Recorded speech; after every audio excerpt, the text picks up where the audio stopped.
여보세요. 아저씨, 도와주세요. 그 순간 이 남자는 알지 못했습니다. 이 전화 한 통이 8년 전 아내가 남기고 간 마지막 인연의 끝자락이라는 걸. 8년 동안 멈춰있던 전화가 왜 다시 울리게 된 걸까요? 오늘 이야기가 마음에 드신다면 구독과 좋아요로 함께 해주세요. 오늘도 어디선가 듣고 계실 여러분, 댓글로 인사 남겨주시면 반갑게 찾아뵙겠습니다. 그럼 이야기 시작하겠습니다. 8년이라는 시간이 흘러도 어떤 의식은 멈추지 않습니다. 밤 10시 거실 창가에 놓인 낡은 공기계의 화면이 희미하게 빛나고 있었어요. 먼지가 쌓인 충전기 위에서 그 폰은 8년째 같은 자리를 지키고 있었죠. 화면 보호기도 없이 배경화면에는 웃고 있는 여자의 얼굴이 그대로 남아 있었습니다. 65세 강태수는 오늘도 어김없이 자기 휴대폰을 들어 그 번호를 눌렀어요. 신호음이 5번 울리면 끊습니다. 아무도 받지 않는다는 걸 알면서도 8년째 같은 번호로 전화를 걸었죠. 그 번호는 원래 아내가 쓰던 번호였습니다. 8년 전 아내는 그 건물에 사는 친구를 만나러 갔다가 화재에 휘말렸어요. 대피하던 중 연기 속에 쓰러진 윤희의 품에서 갓난아기를 받아 안고 계단을 뛰어내려왔죠. 윤희는 뒤이어 출동한 구조대에 의해 구조됐고 가까스로 목숨을 건졌습니다. 아이는 살았지만 아내는 연기 흡입으로 병원에서 눈을 감았습니다. 장례를 치르고 유품을 정리하고 세상 모든 절차가 끝난 뒤에도 태수가 끝내 하지 못한 일이 하나 있었습니다. 아내의 휴대폰 번호를 해지하는 것. 해지하면 정말 끝이잖아요. 그래서 자기 명의로 승계했습니다. 매달 요금을 내면서 아무도 쓰지 않는 번호를 유지했죠. 그리고 매일 밤 10시 그 번호로 전화를 겁니다. 신호음만 듣다가 끊는 게 전부지만 태수에게는 그게 유일한 애도의 방식이었습니다. 마치 아내가 아직 어딘가에서 전화를 받지 못하고 있을 뿐인 것처럼, 언젠가는 여보세요 하고 받을 것처럼. 오늘 밤도 그랬습니다. 침대에 앉아 휴대폰을 들고 통화 버튼을 누르려던 찰나 거실에서 벨소리가 먼저 울렸습니다. 태수는 손을 멈췄어요. 자기가 건 전화가 아니었습니다. 누군가 먼저 그 번호로 전화를 건 거였죠.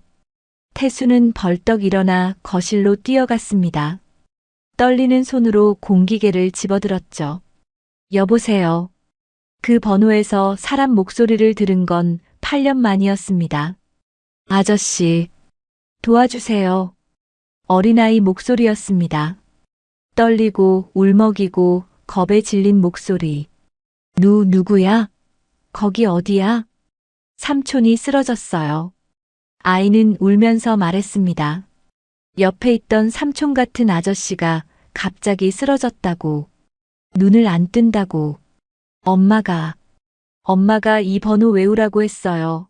무슨 일 생기면 전화하라고. 태수의 심장이 쿵 하고 내려앉았습니다. 엄마가 이 번호를.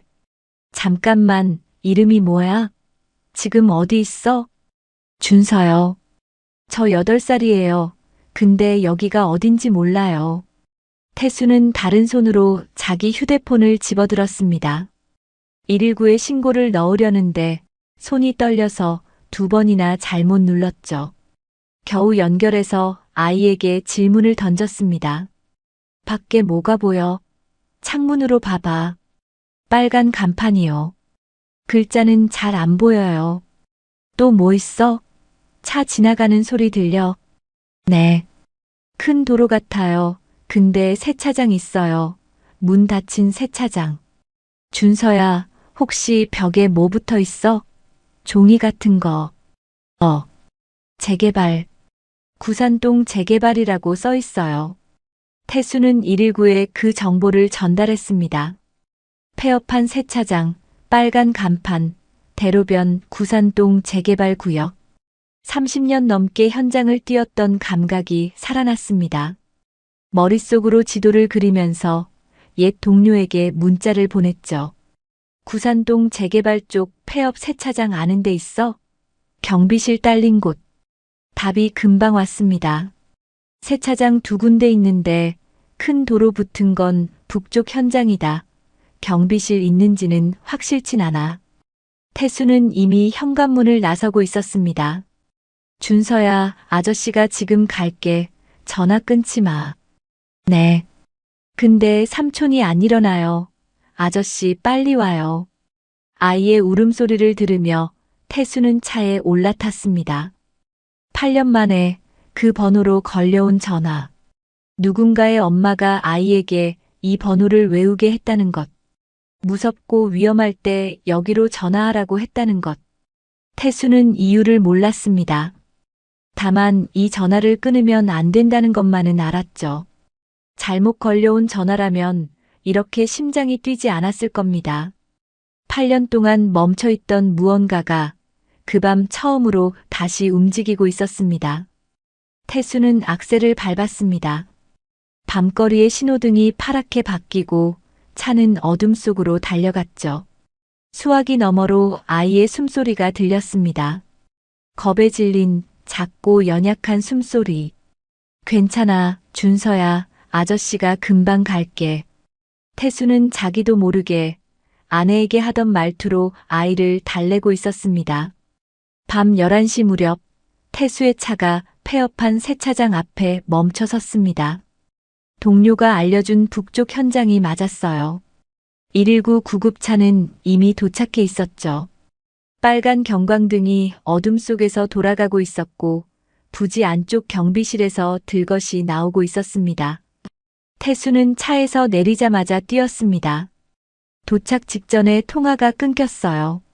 마지막으로 아이가 흐느끼는 소리만 남기고 전화는 끊어졌습니다. 경비실 문 앞에서 구급대원 하나가 태수를 막아섰죠. 보호자분이세요? 아니요, 전화. 이 아이가 저한테 전화를 했어요. 태수는 숨을 몰아쉬며 경비실 안을 들여다봤습니다. 간이 침대 2개가 놓인 좁은 방 한쪽 구석에 아이 옷가지가 접혀 있었고 작은 책상 위에는 학습지가 펼쳐져 있었어요. 그리고 방 한가운데 담요를 덮은 채 들것에 실려나가는 남자가 보였습니다. 50대 초반쯤 되어 보이는 마른 체격의 남자였어요. 얼굴이 창백하고 눈은 감겨 있었죠. 삼촌. 그 순간 경비실 안에서 작은 아이가 뛰어나왔습니다. 파자마 차림의 맨발이었어요. 구급대원이 아이를 붙잡았지만 아이는 들것을 향해 손을 뻗으며 울부짖었죠. 삼촌, 일어나, 삼촌. 태수의 가슴이 찢어지는 것 같았습니다. 30년 넘게 화재 현장을 뛰면서 수없이 봐왔던 장면이었어요. 부모를 잃고 울부짖는 아이들, 가족을 찾아 헤매는 사람들. 그 장면들이 순간 겹쳐 보였습니다. 태수는 무의식적으로 아이에게 다가갔어요. 무릎을 꿇고 눈높이를 맞췄죠. 준서야. 아이가 고개를 들었습니다. 눈물 범벅이 된 얼굴, 떨리는 입술. 그런데 태수의 얼굴을 보자 아이의 눈이 커졌어요. 아저씨. 전화 아저씨? 그래, 아저씨가 왔어. 아이는 한 발짝 다가오다가 멈췄습니다. 태수의 얼굴을 올려다보며 전화 너머로 들었던 목소리를 떠올리는 것 같았어요. 그리고 천천히 조심스럽게 다가오더니 태수의 품으로 무너졌습니다. 작은 몸이 벌벌 떨고 있었어요. 태수는 아이의 등을 토닥이며 중얼거렸죠. 잘했어, 준서야, 전화 잘했어. 구급대원들이 종기를 싣는 사이 경찰차도 현장에 들어왔습니다.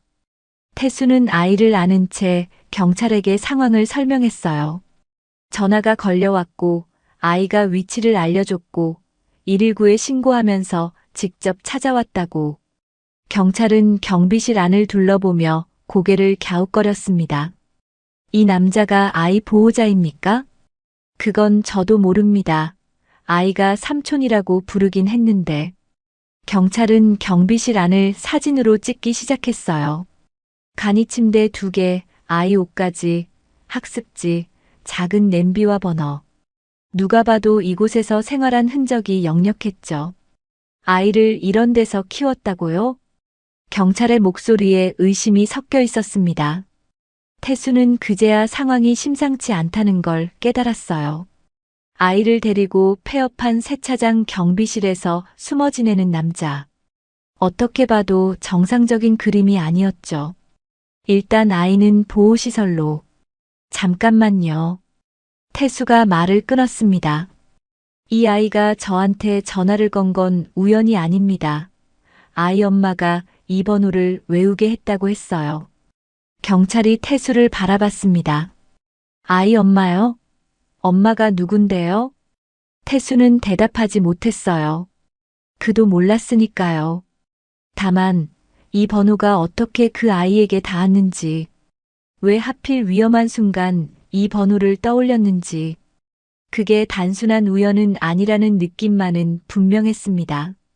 준서가 태수 곁에서 떨어지지 않으려 하자 경찰도 아동보호 전문기관 인계 전까지 태수가 옆에 있어주는 걸 허락했어요. 병원 측도 아이가 안정을 찾을 때까지는 그게 낫다고 봤습니다. 새벽이 밝아올 무렵 경찰을 통해 박종길의 상태를 전해들었어요. 과로와 영양실조로 인한 실신, 생명에는 지장이 없지만 당분간 입원이 필요하다고 했습니다. 그리고 그날 오후 병원에 한 남자가 나타났습니다. 40대 초반 단정한 정장 차림에 부드러운 인상. 그는 병원 로비에서 경찰과 이야기를 나누고 있었어요. 태수는 아이와 함께 복도 의자에 앉아 있다가 그 남자를 봤습니다. 남자가 이쪽으로 걸어왔어요. 혹시 강태수 선생님이신가요? 네, 그런데. 남자가 깊이 허리를 숙였습니다. 윤정호라고 합니다. 준서 외삼촌이에요. 지방 출장 중에 경찰 연락을 받고 급히 올라왔습니다. 그가 고개를 들었을 때 눈가가 붉어져 있었어요. 밤새 얼마나 무서웠을까. 선생님 아니었으면 큰일 날 뻔했습니다. 정말 감사합니다. 정호는 주머니에서 명함을 꺼내 공손하게 건넸어요. 건설회사 대표이사라고 적혀 있었죠. 병원비는 제가 다 부담하겠습니다. 박종길 씨 치료비도요. 태수는 고개를 끄덕였습니다. 예의 바르고 걱정이 가득한 표정, 책임감 있는 태도. 어디 하나 흠잡을 데 없는 보호자였어요. 정호가 준서에게 다가가 무릎을 꿇었습니다. 준서야, 삼촌이 늦어서 미안해. 많이 무서웠지? 그런데 태수는 그 순간을 놓치지 않았습니다. 아이가 정호의 손을 잡는 순간 숨을 멈추듯 몸이 굳었어요. 웃지도 울지도 않았습니다. 그냥 인형처럼 가만히 있었죠. 정호는 아이의 머리를 쓰다듬으며 경찰에게 말했어요. 박종길 씨는 제 누나 친구였습니다. 누나가 세상을 떠난 뒤로 좀 정신적으로 불안정해지셨어요. 준서를 자기가 지켜야 한다는 망상에 빠지신 것 같습니다. 경찰이 고개를 끄덕였습니다. 그럼 아이를 데리고 숨어 지낸 건 10개월 전부터 연락이 끊겼었어요. 그때부터 찾고 있었습니다. 경찰이 태블릿을 확인하며 고개를 끄덕였습니다. 보호자 측 실종 신고 이력이 많네요. 정호의 설명은 논리적이고 차분했어요. 모든 게 맞아떨어지는 것처럼 보였죠. 태수는 아이를 바라봤습니다. 준서는 여전히 아무 말 없이 정호 옆에 서 있었어요. 손은 잡혀 있었지만 몸은 미세하게 반대쪽으로 기울어져 있었죠. 그 모습이 태수의 마음 한구석에 작은 가시처럼 박혔습니다. 경찰이 서류 확인을 마치고 말했어요. 법적 보호자 확인됐으니 일단 임시 인계 가능합니다. 다만 아동보호 전문기관 확인 전까지는 정식 절차가 남아 있습니다. 태수는 아이가 이렇게 쉽게 넘겨지는 게 못마땅했습니다. 하지만 법적 보호자라는 말 앞에 막을 방법이 없었어요. 정호가 일어서며 태수에게 다시 인사했어요. 선생님 정말 감사합니다. 연락처 남겨주시면 제가 따로 인사드리러 가겠습니다. 아, 네. 태수는 번호를 알려줬습니다. 정호는 환하게 웃으며 고개를 숙였죠. 준서가 선생님 덕분에 살았어요. 은인이십니다. 정호와 아이가 병원 복도를 걸어갔습니다. 정호는 아이의 손을 꼭 잡고 있었어요. 다정한 외삼촌의 모습 그 자체였죠. 그런데 태수는 떨칠 수 없었습니다. 아이가 정호 손을 잡는 순간 숨을 멈추던 그 표정. 트라우마 때문일까요? 낯을 가리는 걸까요? 태수는 스스로에게 물었습니다.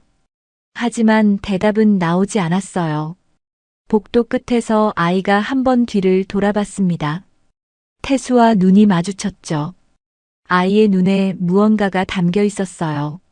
말로 표현할 수 없는 작고 희미한 무언가. 그리고 아이는 다시 고개를 돌렸습니다. 정호의 손에 이끌려 사라졌죠. 태수는 한참 동안 그 자리에 서 있었습니다. 정호와 아이가 사라진 뒤에도 태수는 병원을 떠나지 못했습니다. 복도 의자에 앉아 한참을 멍하니 있었어요. 아이가 마지막으로 돌아봤던 그 눈빛이 자꾸 떠올랐죠. 말로 표현할 수 없는 작고 희미한 무언가. 그게 뭐였을까요? 태수는 고개를 저었습니다. 생각해봐야 소용없었어요. 법적 보호자가 나타났고 절차대로 인계됐고 자신은 이제 아무 관계도 아니었죠. 그런데 발이 떨어지지 않았습니다. 결국 태수는 병실 쪽으로 걸어갔어요. 박종길이 입원해 있는 병실. 문 앞에서 잠시 망설이다가 안을 들여다봤습니다. 종길은 침대에 누운 채 링거를 맞고 있었어요. 눈은 감겨 있었고 얼굴은 여전히 창백했죠. 태수는 조용히 병실 안으로 들어갔습니다. 종길의 얼굴을 가만히 바라봤어요. 50대 초반, 마른 체격, 거칠어진 손. 지방 현장을 전전하며 몸이 망가진 사람의 손이었습니다. 이 남자가 정말 아이를 납치한 걸까요? 정호 말대로 망상에 빠진 위험한 사람일까요? 태수는 경비실에서 봤던 장면을 떠올렸어요. 간이 침대 2개, 깔끔하게 접힌 아이 옷까지, 펼쳐진 학습지. 그건 납치범의 은신처가 아니었습니다. 누군가 아이를 정성껏 돌본 흔적이었죠. 그리고 준서가 울부짖던 목소리. 삼촌, 일어나 삼촌.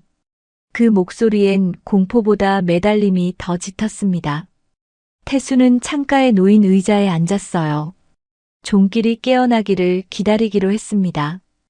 해가 기울 무렵 종길의 눈꺼풀이 떨렸습니다. 태수는 자리에서 일어나 침대 옆으로 다가갔어요. 종길이 천천히 눈을 떴습니다. 천장을 멍하니 바라보다가 고개를 돌려 태수를 봤죠. 눈에 경계심이 가득 찼어요. 누구? 강태수입니다. 어젯밤 준서가 저한테 전화를 걸었어요. 종길의 눈이 커졌습니다. 준서. 준서는요? 준서 어디 있어요? 종길이 벌떡 일어나려 했어요. 태수가 어깨를 잡아 말렸습니다. 괜찮아요. 아이는 무사해요. 어디 있냐고요? 지금 누구랑 있어요? 종길의 목소리가 떨리고 있었어요. 눈에는 공포가 서려 있었죠. 단순한 걱정이 아니었습니다. 태수가 먼저 입을 열었어요. 경비실 안을 봤습니다. 간이 침대 2개, 깔끔하게 접힌 옷까지, 학습지까지, 납치범이 사는 곳 같진 않더군요. 종길의 눈에서 경계심이 조금 풀렸습니다. 준서가 삼촌 일어나라며 울더군요. 그게 정말 걱정되는 목소리였어요. 종길의 눈가에 물기가 고였어요. 외삼촌이라는 분이 왔어요. 윤정호 씨, 지금 그 사람이랑 있습니다. 그 순간 종길의 얼굴이 하얗게 질렸습니다. 안 돼요. 종길이 태수의 팔을 붙잡았어요. 링거줄이 흔들렸습니다. 그 사람한테 보내면 안 돼요, 제발. 왜요? 무슨 일이 있는 겁니까? 종길은 대답하지 못했어요. 입술만 파르르 떨렸죠. 눈가에 물기가 고였습니다. 윤희가 그랬어요. 윤희요? 준서 엄마요. 제 친구였어요. 종길이 힘겹게 말을 이었습니다. 윤희가 죽기 전에 저한테 부탁했어요. 준서를 절대 정우한테 맡기지 말라고. 태수의 심장이 멈추는 것 같았습니다. 왜요? 무슨 이유로요? 종길이 고개를 떨궜어요. 자세한 건 말 안 했어요. 근데 정우만 오면 윤희가 벌벌 떨었어요. 돈 얘기만 나오면 표정이 굳었고요. 종길이 힘겹게 말을 이었습니다. 팔에 멍이 있는 걸 본 적도 있는데 자꾸 숨겼어요. 그리고 준서는요. 정우 집에 갈 때마다 울면서 돌아왔어요. 종길의 눈에서 눈물이 흘러내렸습니다. 그 뒤로 윤희는 준서를 정우 앞에 절대 혼자 두지 않았어요. 증거는 없어요. 그냥 옆에서 본 것밖에. 그래서 10개월 동안 도망쳤어요. 경찰한테 가면 다시 정우한테 넘어갈 게 뻔했으니까 옳은 방법이 아닌 줄 알면서도 그 방법밖에 없었어요. 종길이 태수의 손을 꽉 잡았어요. 선생님, 제발 준서 좀 지켜주세요. 저는 이제 아무것도 못해요. 몸도 이 모양이고 경찰한테 잡혀갈 거고. 태수는 아무 말도 할 수 없었습니다. 종길의 눈빛은 진심이었어요. 망상에 빠진 사람의 눈이 아니었습니다. 무언가를 끝까지 지키려다 무너진 사람의 눈이었죠. 윤희가 선생님 번호를 준서한테 외우게 했어요. 태수가 고개를 들었습니다. 뭐라고요? 제 앞에서 직접 종이에 번호를 적어줬어요. 준서한테 몇 번이고 따라 외우게 했습니다. 무슨 일 생기면 여기로 전화하라고. 이 사람이 널 도와줄 거라고. 태수의 머릿속이 하얘졌습니다. 윤희, 준서의 엄마. 그 사람이 아내 번호를 알고 있었다는 것. 그리고 그 번호를 아이에게 남겼다는 것. 아직은 알 수 없었어요. 다만 8년 전 아내의 죽음과 어젯밤 걸려온 전화가 어딘가에서 이어져 있다는 느낌만은 분명했습니다. 태수는 한참 동안 말을 잇지 못했습니다. 창밖으로 해가 지고 있었어요. 병실 안이 붉은 노을빛으로 물들었습니다. 종길이 힘없이 말했어요. 선생님이 누군지, 윤희가 왜 그 번호를 남겼는지 저도 몰라요. 근데 윤희가 믿은 사람이에요. 죽어가면서도 아들한테 남긴 번호예요. 종길의 눈이 태수를 똑바로 바라봤습니다. 제발 준서 좀 지켜주세요. 태수는 대답하지 못했어요. 다만 고개를 한번 끄덕였습니다. 그게 무슨 의미인지 자신도 몰랐죠. 병실을 나서는 발걸음이 무거웠습니다. 복도 끝 창문으로 마지막 햇살이 스며들고 있었어요. 태수는 그 빛 속에 멈춰 섰습니다. 8년 전 아내의 죽음, 그리고 어젯밤 걸려온 전화. 그 사이를 잇는 실이 조금씩 보이기 시작했습니다. 하지만 아직 모르는 게 너무 많았어요. 윤희는 왜 정우를 그토록 두려워했을까요? 정우는 정말 좋은 사람일까요? 아니면 태수는 주머니에서 공기계를 꺼냈습니다. 화면에는 여전히 아내의 얼굴이 있었어요. 한참을 바라보다가 다시 주머니에 넣었습니다. 이 전화를 받은 순간부터 이미 돌아갈 수 없다는 걸 알고 있었습니다. 여러분, 여기까지 들으셨는데 마음이 좀 무거우시죠? 숨겨진 진실이 조금씩 모습을 드러내고 있습니다. 과연 태수는 준서를 지킬 수 있을까요? 그럼 여러분, 다음 이야기도 계속 들어봐 주세요. 며칠이 지났습니다. 태수는 일상으로 돌아가려 했어요. 아침에 일어나고 밥을 먹고 산책을 하고 예전처럼 살려고 했죠. 하지만 밤 10시가 되면 손이 저절로 휴대폰을 집어들었습니다. 번호를 누르려다 멈추고 멈추다 다시 누르고 결국 전화를 걸지 못한 채 공기계만 바라봤어요. 그 번호로 전화를 거는 건 이제 의미가 달라져 있었습니다. 아내에게 거는 전화가 아니라 준서에게 닿으려는 전화처럼 느껴졌거든요. 종길에게서 연락이 온 건 사흘째 되던 날이었어요. 선생님, 드릴 게 있습니다. 병원에서 만난 종길은 퇴원 준비를 하고 있었습니다. 경찰 조사는 아직 진행 중이었지만 구속까지는 가지 않았어요. 아동 은닉 혐의는 있었지만 학대나 위해 정황이 없었고 무엇보다 아이가 종길을 무서워하지 않았다는 게 참작됐죠. 종길이 낡은 종이 상자 하나를 내밀었습니다. 윤희 유품이에요. 죽기 전에 저한테 맡긴 겁니다. 언젠가 꼭 전해줘야 할 것 같아서 버리지 못했어요. 상자는 작았어요. 손바닥 2개 크기 정도.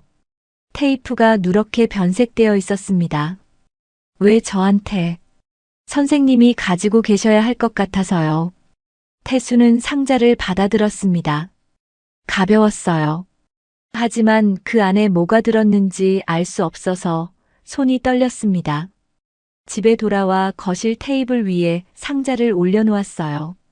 한참을 바라보다가 천천히 테이프를 뜯었습니다. 안에는 몇 가지가 들어있었어요. 낡은 사진 몇 장, 접힌 종이 한 장, 그리고 작은 봉투 하나. 태수는 사진부터 집어들었습니다. 젊은 여자가 갓난아기를 안고 웃고 있었어요. 병원 침대 위, 출산 직후의 모습. 아기는 눈을 감고 있었고 여자는 지쳐 보였지만 행복해 보였습니다. 그 아기가 준서였겠죠. 그리고 이 여자가 윤희. 태수는 다음 종이를 집어들었습니다. 장례식 안내장이었어요. 누렇게 바랜 종이, 접힌 자국이 여러 번 남아 있었습니다. 고인의 이름이 적혀 있었어요. 태수는 그 이름을 알아봤습니다. 아내였어요. 손이 떨렸습니다. 안내장을 든 손이 흔들려서 한참 동안 제대로 볼 수가 없었어요. 윤희는 아내 장례식에 왔었습니다. 그리고 이 안내장을 8년 동안 간직했어요. 태수는 접힌 메모지를 펼쳤습니다. 손글씨가 적혀 있었습니다. 흔들리는 글씨, 힘이 빠진 필체. 준서야. 정말 위험하면 이 번호로 전화해. 엄마가 믿는 사람이야. 엄마 대신 널 살려준 사람이야. 이 사람은 널 버리지 않을 거야. 태수는 메모지를 내려놓지 못했습니다. 엄마 대신 널 살려준 사람. 윤희는 알고 있었어요. 아내가 자신을 대신해서 죽었다는 걸. 그 빚을 8년 동안 안고 살았다는 걸. 그리고 죽기 전 아들에게 그 사람의 번호를 남긴 거였습니다. 태수는 마지막 봉투를 열었어요. 안에는 2가지가 들어 있었습니다. 오래된 명함 한 장, 그리고 작은 쪽지. 명함에는 이렇게 적혀 있었어요. 강태수, 서울소방서 구조대. 8년 전 아내 장례식장에서 윤희에게 건넨 명함이었습니다. 그리고 쪽지에는 손글씨로 번호가 적혀 있었어요. 태수의 글씨였습니다. 혹시 아이에게 무슨 일 있으면 이 번호로 연락하세요. 그 번호가 아내가 쓰던 번호였어요. 장례식장에서 태수가 직접 적어준 거였습니다. 태수는 그제야 모든 게 이어졌습니다. 8년 전 화재 현장. 아내는 연기 속에서 쓰러진 윤희의 품에서 갓난아기를 받아 안았어요. 아이를 안고 계단을 뛰어내려갔고 아이는 살았지만 아내는 죽었습니다. 윤희는 살아남았어요. 하지만 자신 대신 죽은 사람이 있다는 걸 알았죠. 장례식장을 찾아왔고 태수에게 명함을 받았습니다. 그리고 8년 동안 그 번호를 간직했어요. 연락하지 못한 채 죄책감과 함께. 그러다 자신이 죽게 됐을 때 아들에게 그 번호를 남긴 거였습니다. 이 사람은 널 버리지 않을 거야. 태수의 눈에서 눈물이 흘러내렸습니다. 8년 동안 매일 밤 신호음만 듣던 그 번호. 아내에게 닿지 못해 허공에 울리던 그 신호음. 그게 8년 뒤 아이의 목소리로 돌아온 거였어요. 아내의 죽음이 그냥 비극이 아니었습니다. 누군가를 살렸고 그 사람이 다시 자기 아들을 태수에게 맡긴 거였어요. 태수는 출산 사진을 가슴에 안았습니다. 한참을 그렇게 앉아 있었어요. 거실 창으로 밤하늘이 보였습니다. 별은 없었지만 어딘가에서 빛이 스며드는 것 같았어요. 태수는 공기계를 집어들었습니다. 화면 속 아내의 얼굴을 바라봤어요. 그리고 처음으로 전화를 걸지 않았습니다. 대신 화면을 오래 바라보다가 조용히 말했죠. 알았어, 내가 할게. 다음 날 아침, 태수는 움직이기 시작했습니다. 30년 넘게 소방관으로 살면서 배운 게 하나 있었어요. 현장에서는 감정보다 행동이 먼저라는 것. 울고 싶어도 일단 뛰어야 하고, 무서워도 일단 들어가야 한다는 것. 지금도 마찬가지였습니다. 태수는 먼저 아동보호 전문기관에 연락했어요. 준서건으로 상담을 요청했죠. 관계가 어떻게 되시죠? 직접적인 관계는 없습니다. 다만 아이 상황이 걱정돼서요. 전화를 받은 상담사는 처음엔 조심스러워했어요. 신고도 아니고 보호자도 아닌 사람이 연락한 거니까요. 하지만 태수가 상황을 설명하자 목소리가 달라졌습니다. 경비실에서 발견된 아이. 10개월간 숨어 지낸 정황. 친모의 유언처럼 남긴 부탁. 그리고 법적 보호자에게 인계된 뒤 연락이 끊긴 상태. 혹시 아이와 직접 통화하신 적 있으세요? 네, 그날 밤 전화로요.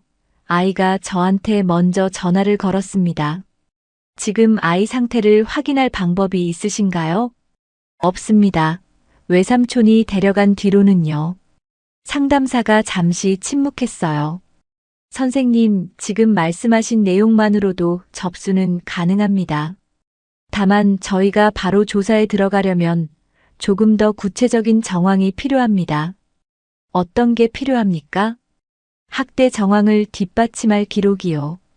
병원 기록, 주변인 진술, 문자나 통화 내역, 아니면 아이 본인 진술이라도요. 태수는 수첩을 꺼내 적었습니다. 알겠습니다. 찾아보겠습니다. 상담사가 한 박자 쉬고 다시 말했어요. 그리고 선생님, 한 가지 말씀드릴 수 있는 건 있어요. 뭡니까? 구체적인 내용은 말씀드리기 어렵지만 저희도 그냥 넘겨볼 상황은 아니라고 판단하고 있습니다. 태수의 손이 멈췄습니다. 기관도 이미 뭔가를 경계하고 있다는 뜻이었어요.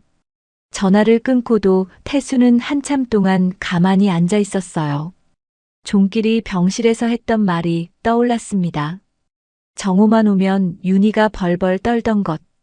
돈 얘기만 나오면 표정이 굳던 것. 준서를 정호 앞에 절대 혼자 두지 않으려 했다는 것. 정호는 정말 준서를 걱정한 걸까요? 아니면 준서를 통해 챙길 게 있었던 걸까요? 그때 종길에게서 먼저 전화가 왔습니다. 선생님, 혹시 기관이 뭐라고 하던가요? 태수는 상담사와 나눈 이야기를 짧게 전했어요.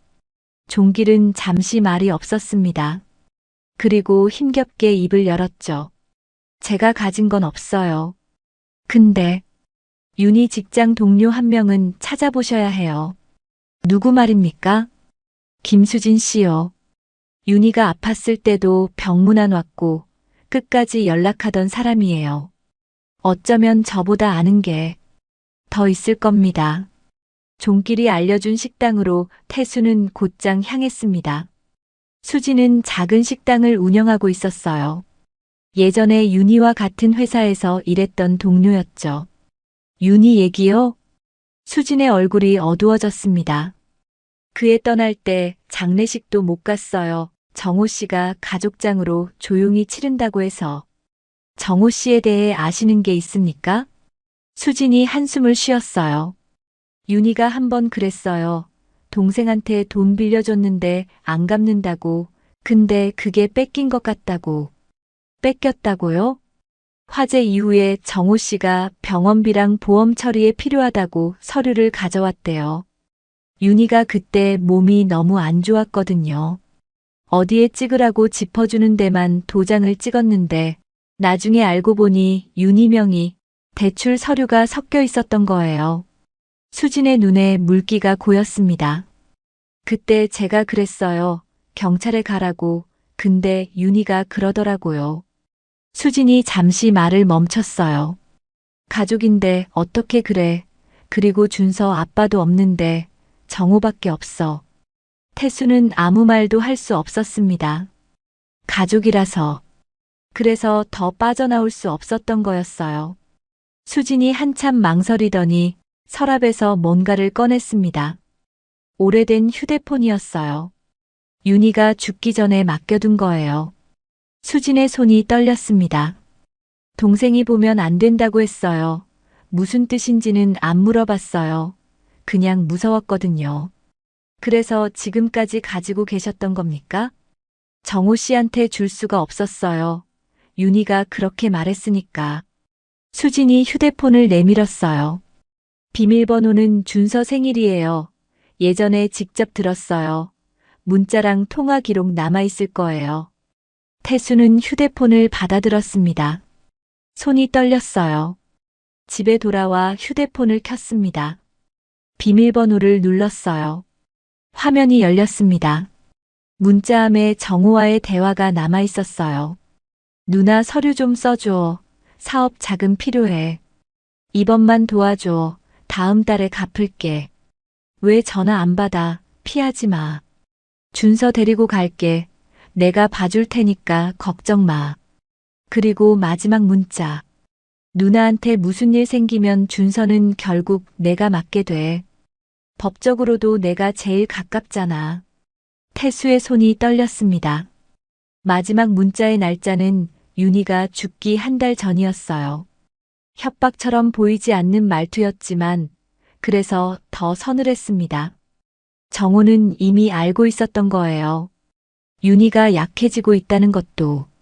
그리고 그 뒤에 남을 아이와 권리가 자기 쪽으로 기울 수 있다는 것도. 태수는 문자 화면을 자기 휴대폰으로 하나씩 찍어두었어요. 그리고 곧바로 아동보호 전문기관 상담사에게 다시 전화했습니다. 찾았습니다. 문자 기록이요. 어떤 내용입니까? 태수가 천천히 읽어줬어요. 상담사는 잠시 말을 잇지 못했습니다. 선생님, 이건 중요한 정황 자료입니다. 바로 경찰과 공유하겠습니다. 준서는요? 아이는 어떻게 되는 겁니까? 긴급 분리 검토 사유는 충분합니다. 다만 아이 상태 확인이 먼저 필요하고요. 빠르면 내일 중 현장 확인이 들어갈 수 있어요. 전화를 끊고 태수는 한참 동안 창밖을 바라봤습니다. 해가 지고 있었어요. 하늘이 붉게 물들었습니다. 이제 거의 다 왔어요.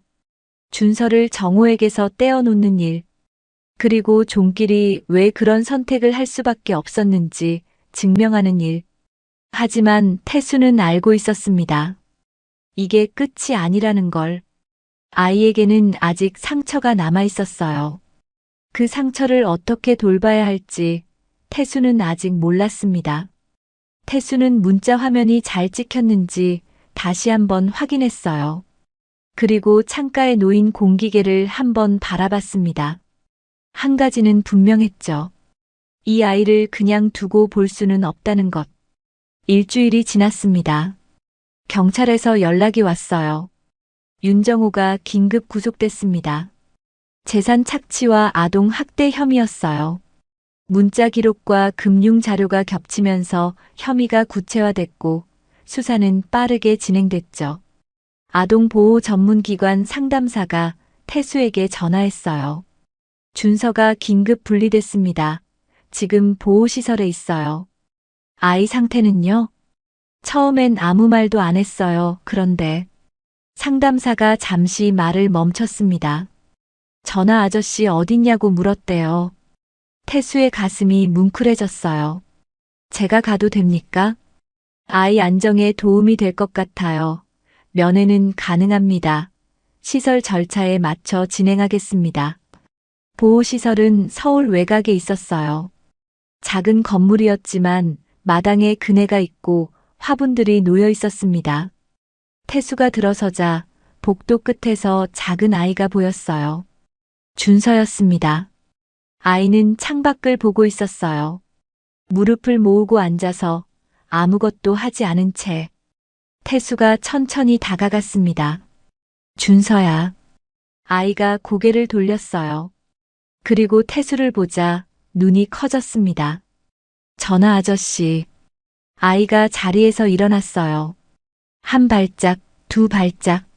천천히 다가오더니 태수 앞에서 멈췄습니다. 아저씨, 진짜 왔어요? 그래, 왔어. 다시 안 가? 태수는 무릎을 꿇고 아이와 눈높이를 맞췄어요. 혼자 두지 않을게. 아이의 눈에서 눈물이 흘러내렸습니다. 그리고 천천히 태수의 품으로 안겼어요. 작은 몸이 떨리고 있었습니다. 하지만 그건 무서워서가 아니었어요. 안도하는 떨림이었죠. 태수는 아이의 등을 토닥였습니다. 아무 말도 하지 않았어요. 그냥 안아줬습니다. 한참 뒤 상담사가 다가왔어요. 선생님, 잠깐 말씀드릴 게 있습니다. 복도 끝에서 상담사가 말했습니다. 준서 임시 보호자를 정해야 하는데요. 친인척 중에 적합한 분이 안 계세요. 그럼 어떻게 되는 겁니까? 위탁 가정이나 시설에서 지내게 됩니다. 그런데 상담사가 태수를 바라봤어요. 선생님이 긴급 임시 보호자로 신청하시면 검토를 진행할 수 있습니다. 적격 심사를 통과해야 하지만요. 태수는 대답하지 못했어요. 65세, 혼자 사는 퇴직 소방관. 아이를 키워본 적도 없고 앞으로 얼마나 살지도 모르는 사람. 자격이 있을까요? 아이가 선생님을 안정 대상으로 인식하고 있어요. 기관에서도 가능성을 보겠습니다. 천천히 생각하셔도 돼요. 상담사가 돌아가고 태수는 마당에 섰습니다. 그네가 바람에 살짝 흔들리고 있었어요. 해가 기울어 마당에 긴 그림자가 졌습니다. 문득 아내 생각이 났어요. 8년 전 아내는 연기 속에서 모르는 아이를 안고 계단을 뛰어내려왔습니다. 망설일 시간 같은 건 없었겠죠. 그냥 아이가 위험하니까 몸이 먼저 움직인 거였을 거예요. 태수는 아내가 왜 그랬는지 이제야 알 것 같았습니다. 자격이 있어서가 아니었어요. 그냥 눈앞에 아이가 있었으니까. 그게 전부였던 거죠. 태수는 상담사를 다시 찾아갔습니다. 신청하겠습니다. 상담사가 고개를 끄덕였어요. 서류 준비하고 가정 방문 일정 잡겠습니다. 며칠 뒤 적격 심사와 가정 방문을 마쳤어요. 짧은 시설 적응 기간이 끝나고 주말 외박 형태의 임시 동행이 먼저 허가됐습니다. 그리고 다시 며칠 뒤 준서는 태수의 집으로 오게 됐어요. 아이는 거실을 두리번거렸어요. 낯선 곳이었지만 무서워하진 않았습니다. 여기서 살아? 응, 여기서 살아. 아저씨 혼자? 응, 혼자였어. 이제까지는. 준서가 태수를 올려다봤어요. 이제는? 태수는 아이의 머리를 쓰다듬었습니다. 이제는 둘이지. 밤이 깊어갔어요. 준서는 태수의 방 옆 작은 방에서 잠들었습니다. 이불을 덮어주고 나오려는데 아이가 중얼거렸어요. 엄마가 그랬어. 이 아저씨가 지켜줄 거라고. 태수는 아무 말도 하지 못했어요. 그냥 이불을 다시 한번 여며줬습니다. 아이가 잠든 뒤 태수는 거실로 나왔어요. 밤 10시였습니다. 습관처럼 휴대폰을 집어들었어요. 그리고 번호를 누르려다 멈췄습니다. 창가에 놓인 공기계를 바라봤어요.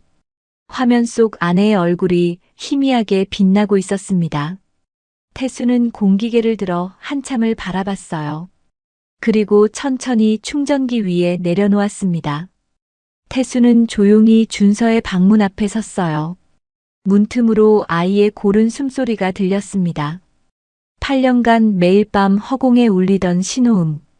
그게 오늘 밤 이 작은 숨소리로 바뀌었습니다. 태수는 문에 등을 기대고 천천히 앉았어요. 그리고 눈을 감았습니다. 아내의 얼굴이 떠올랐어요. 웃고 있었습니다. 여러분, 오늘 이야기 어떠셨어요?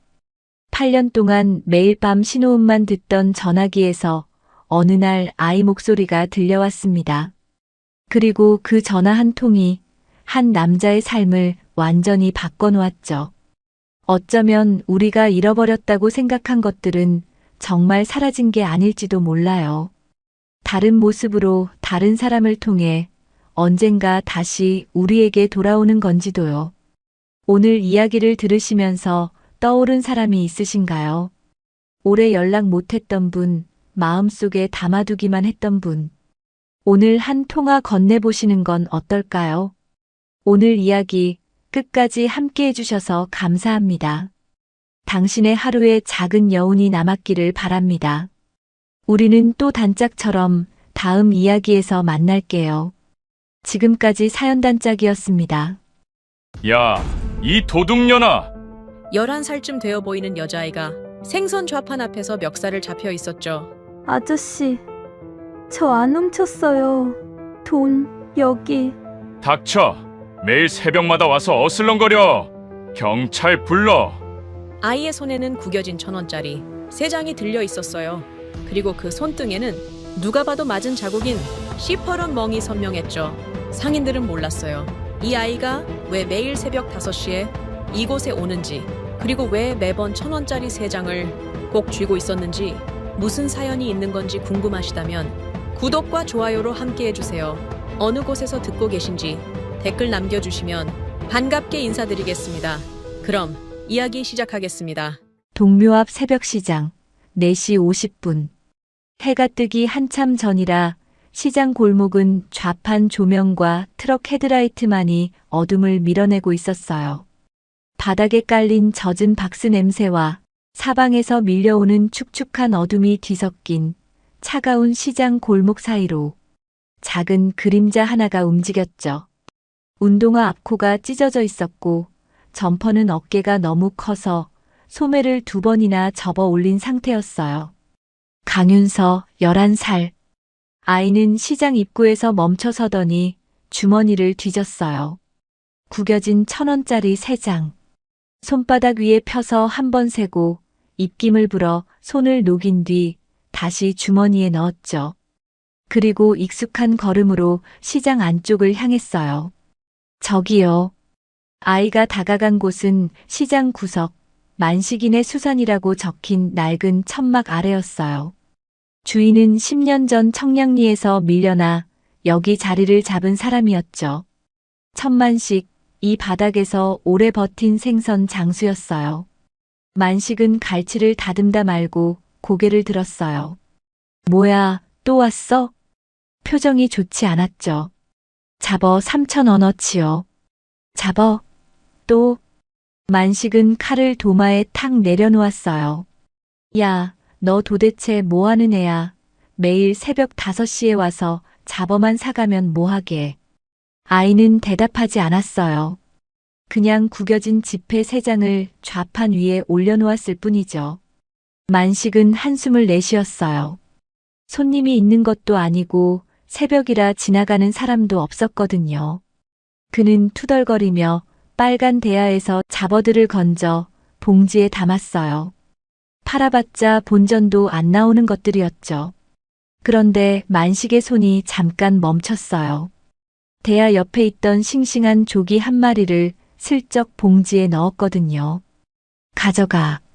아이는 봉지를 받아들었어요. 고개를 숙여 인사하고 돌아서려는데 만식이 말했죠. 야. 아이가 멈췄어요. 너 손 좀 봐봐. 윤서는 손을 뒤로 숨겼어요. 하지만 만식은 이미 봤죠. 손등에 시퍼런 멍, 그리고 손가락 마디마디에 난 작은 상처들.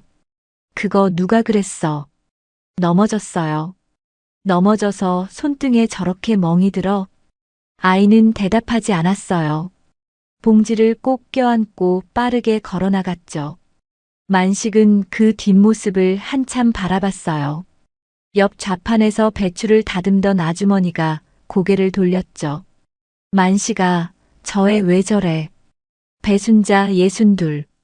채소 장사를 하는 아주머니였는데 말이 끝나기도 전에 손은 이미 배추를 다듬고 있었죠. 몰라, 근데 이상해. 저 애 벌써 2달째 매일 새벽 5시에 와. 뭐? 2달? 그리고 매번 3,000원 내밀어. 순자의 눈이 가늘어졌어요. 초등학생이 새벽 5시에? 부모는 뭐해? 글쎄, 그게 더 이상한 게. 만식은 목소리를 낮췄어요. 저 애, 여기서 사간 생선 집에 안 가져가는 것 같아. 뭐? 한번 따라가 봤어. 궁금해서. 근데 시장 뒷골목으로 가더라고. 순자가 배추 다듬던 손을 멈췄어요. 시장 뒷골목. 거기엔 새벽이면 폐지 줍는 노인들, 노숙자들이 모이는 곳이었죠. 설마 저 애가. 모르지. 두 사람이 수군거리는 사이 윤서는 이미 시장 출구를 벗어나고 있었어요. 아이는 생선 봉지를 가슴에 꼭 안은 채 골목을 향해 걸었죠. 그때였어요. 시장 입구 쪽에서 엔진 소리가 들렸어요. 검은 SUV 한 대가 천천히 들어오고 있었죠. 윤서의 발이 멈췄어요. 어깨가 굳었죠. 차에서 내린 남자는 40대 중반쯤 되어 보였어요. 코트 차림의 구두, 이른 새벽인데도 머리를 단정하게 넘긴 말끔한 모습이었죠. 강태호, 윤서의 삼촌이었어요. 3달 전 윤서 아빠가 교통사고로 세상을 떠난 직후 갑자기 나타난 사람. 가족이니까 돌봐줘야지라며 집에 들어왔지만 집에 가져오는 건 술 냄새뿐이었죠. 엄마는 윤서가 6살 때 집을 나갔고 아빠 장례를 치른 뒤 통장과 서류는 어느새 태호 손으로 넘어가 있었어요. 태호는 윤서를 발견하자마자 성큼성큼 다가왔어요. 윤서야. 아이는 고개를 숙였어요. 봉지를 등 뒤로 숨기려 했지만 이미 늦었죠. 그게 뭐야? 새벽에 또 나왔어? 삼촌이 몇 번을 말했어. 태호의 손이 윤서의 팔을 잡았어요. 아이의 얼굴이 하얗게 질렸죠. 삼촌, 저 그냥 집에 가서 얘기해. 남자는 봉지를 낚아채더니 안을 들여다봤어요. 잡어 몇 마리와 조기 1마리. 태호의 눈이 가늘어졌어요. 이거 어디서 난 돈이야? 모은 거예요. 모은 거? 태호가 피식 웃었어요. 그 웃음이 차가웠죠. 아빠 방에 들어갔냐? 윤서의 어깨가 굳었어요. 안 들어갔어요. 거짓말하지 마. 뭘 만졌어. 아무것도 안 만졌어요. 태호의 눈이 가늘어졌어요. 내 아빠 물건 중에 숨긴 거 있지? 수천 마리야. 아이 눈동자가 흔들렸어요. 태호는 그걸 놓치지 않았죠. 집에 가자. 태호는 윤서의 팔을 잡아 끌었어요. 아이의 발이 질질 끌렸지만 남자는 개의치 않았죠. 봉지에서 생선 1마리가 바닥에 떨어졌어요. 만식이 넣어준 조기였죠. 윤서는 그 생선을 돌아보며 입술을 깨물었어요. 눈에 눈물이 고였지만 소리는 내지 않았죠. 멀리서 그 장면을 본 만식이 저거 뭐야? 순자도 고개를 돌렸죠. 검은 차가 아이를 태우고 사라지는 게 보였어요. 얘 아빠야? 아빠 같아 보여. 저의 표정 못 봤어? 만식의 얼굴이 굳어졌어요. 순자가 조용히 말했죠. 애가 굶은 얼굴이야. 볼이 쏙 들어갔더라. 저 남자 뭔가 찾고 있어. 뭘 찾는데? 몰라, 근데. 만식은 바닥에 떨어진 조기를 바라봤어요. 차가운 새벽 공기 속에서 생선은 이미 흙이 묻어 있었죠. 그는 그걸 주워들었어요. 순자가 말없이 깨끗한 비닐 하나를 건넸죠. 내일 저에 오면 내가 물어본다. 그날 밤 윤서의 방에서는 낮은 울음소리가 새어나왔어요. 삼촌은 아빠 방을 뒤지고 있었죠. 서랍을 열고 옷장을 뒤지고 침대 밑까지 들춰봤지만 찾는 건 나오지 않았어요. 분명 있을 텐데. 태호는 중얼거렸죠. 아빠가 남긴 그 수첩. 거기에 뭐가 적혀 있는지 윤서는 알고 있었어요. 하지만 절대 말할 수 없었죠. 그건 아빠가 남긴 마지막 약속이었으니까. 윤서는 이불 속에서 가슴팍을 움켜쥐었어요. 얇은 잠옷 안쪽 가슴에 꽁꽁 붙여놓은 작은 수첩이 만져졌죠. 아이는 그걸 꺼내지 않았어요. 그냥 손으로 누른 채 눈을 감았죠. 내일도 새벽 5시에 가야 했어요. 기다리는 사람들이 있으니까. 아빠가 끝내 못 전한 걸 자기는 알아버렸으니까. 그날 밤 윤서는 잠을 이루지 못했어요. 삼촌이 아빠 방을 뒤지는 소리가 새벽까지 이어졌거든요. 윤서는 이불을 머리까지 뒤집어 쓴 채 가슴팍에 수첩만 꾹꾹 눌렀어요. 찾으면 안 돼. 이것만은 안 돼.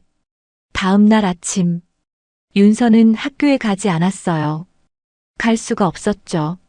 전날 삼촌에게 끌려오며 비틀린 팔이 아침이 되자 팔꿈치까지 시퍼렇게 멍들어 있었어요. 그리고 어젯밤부터 아무것도 먹지 못해 다리에 힘이 없었죠.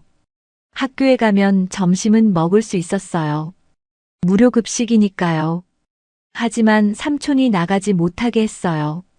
수첩 어딨는지 말할 때까지 어디도 못 나가. 점심때쯤 담임 선생님한테 전화가 왔어요. 삼촌이 받았죠. 아, 네, 윤서가 좀 아파서요. 배탈이 좀 심해서 오늘 하루 쉬게 하려고요. 전화를 끊고 삼촌이 윤서를 봤어요. 학교에서 전화 올 때마다 내가 대신 받을 거야, 알겠지? 윤서는 고개를 끄덕일 수밖에 없었어요. 그날 저녁, 태호가 식탁에 앉아 커피를 마시고 있었어요. 윤서가 부엌에 들어서자 태호의 시선이 따라왔죠. 어제 물어본 거 대답 안 했지. 윤서의 발이 멈췄어요. 수첩 어딨어? 몰라요. 내 아빠가 죽기 전에 뭘 남겼는지 알아? 윤서는 대답하지 않았어요. 태호가 천천히 일어났어요. 내 아빠 뭔가 바꿔놨어. 내가 손도 못 대게. 아이의 눈이 커졌죠. 수첩만 찾으면 왜 그런지 알 수 있어. 태호가 윤서 앞으로 다가왔어요. 수첩에 뭐가 적혀 있는지 알면 얘기해. 그럼 삼촌이 잘해줄게. 윤서는 고개를 저었어요. 몰라요. 진짜 몰라요. 태호의 표정이 굳었어요. 그래, 모른다고. 그는 뒤로 물러서며 말했죠. 그럼 오늘부터 밥 없어. 내가 기억날 때까지. 윤서는 그 자리에 서 있었어요. 삼촌은 외투를 집어들었어요. 나 나갔다 올 테니까 집에 있어. 현관문이 쾅 닫혔고 삼촌의 차 소리가 멀어졌죠. 윤서는 잠시 망설이다 밖으로 나갔어요. 내일 새벽에 생선을 사려면 돈이 필요했거든요. 시장 뒷골목에서 공병을 모았어요. 맥주병, 소주병 손에 잡히는 대로 주었죠. 리어카 끄는 할아버지 눈치를 봐가며 쓰레기통을 뒤졌어요. 손이 까지고 무릎에 흙이 묻었지만 멈추지 않았어요. 그때 만식이 골목을 지나갔어요. 장사 끝나고 집에 가는 길이었죠. 아이는 고개를 숙인 채 공병을 세고 있었어요. 입술이 아주 작게 움직였죠. 아직 멀었어. 만식은 한참 그 자리에 서 있었어요. 가슴 한쪽이 무거워졌죠. 저 나이에 저렇게까지 해야 하나 싶었어요. 만식은 아이에게 다가가지 않았어요. 대신 중얼거렸죠. 저에 뭔가 사정이 있어. 해가 지고 깜깜해지고 나서야 고물상에서 손에 쥔 돈은 3,000원이었어요. 딱 잡어 한 봉지 값이었죠. 윤서는 그 돈을 주머니에 넣고 집으로 돌아갔어요. 집은 조용했어요. 삼촌은 아직 돌아오지 않았죠. 윤서는 방으로 들어가 품 안에 숨겨놓은 수첩을 꺼냈어요. 낡은 갈색 가죽 표지. 아빠의 손때가 묻은 수첩이었어요. 윤서는 조심스럽게 첫 장을 넘겼어요. 거기엔 이름들이 빼곡했죠. 박성호 할아버지, 동묘역 3번 출구, 매일 새벽. 김말순 할머니, 청계천 쪽 화목만. 이정수 할아버지, 폐지 수레, 토요일. 이름 옆에는 작은 메모들이 있었어요. 성호 할아버지, 고등어 좋아함, 비린내 약한 거로. 말순 할머니, 딸 얘기 자주 하심, 이야기 좀 들어드릴 것. 정수 할아버지, 당뇨 있음, 짠 거 조심. 아빠는 그냥 생선을 나눠준 게 아니었어요. 한 사람 한 사람을 기억했던 거였죠. 윤서는 수첩을 넘기다 어느 페이지에서 멈췄어요. 아빠 글씨 사이에 빨간 줄이 그어진 곳이 있었거든요. 태호에게 절대 보여주지 말 것. 그 아래엔 뭔가 더 적혀 있었지만 글씨가 번져서 잘 보이지 않았어요. 윤서는 그 문장을 한참 바라봤어요. 그 문장 하나면 충분했어요. 윤서는 더 묻지 않아도 됐죠. 윤서는 수첩을 다시 가슴에 품었어요. 배가 고팠지만 더 중요한 게 있었어요. 내일 새벽 5시에 가야 했어요. 기다리는 사람이 있었으니까요. 그때 현관문 소리가 들리고 거실에 삼촌이 술병을 따는 소리가 났어요. 윤서는 알람을 새벽 4시 30분에 맞췄어요. 삼촌이 술 마시고 늦게 자면 새벽엔 못 일어날 거였어요. 내일은 꼭 가야 했어요. 기다리는 사람이 있었으니까요. 새벽 4시 28분.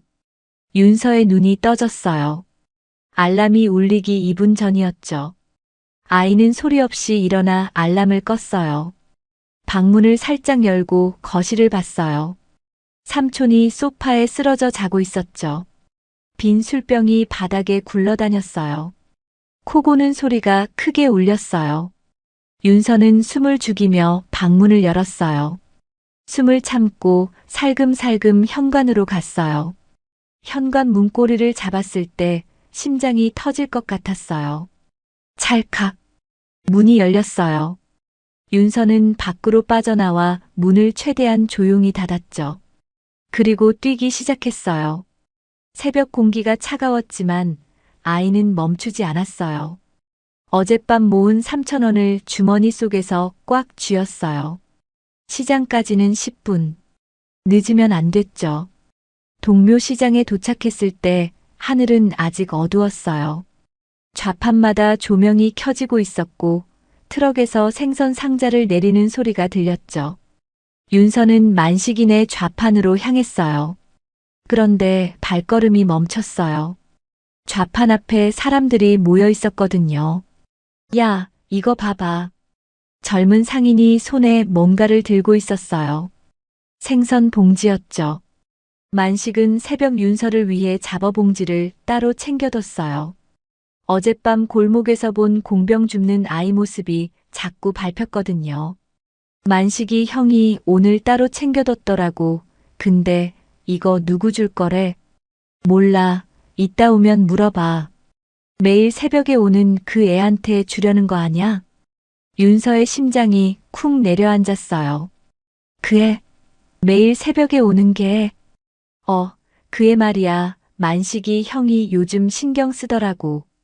에이, 설마 그 애한테 공짜로 주려고?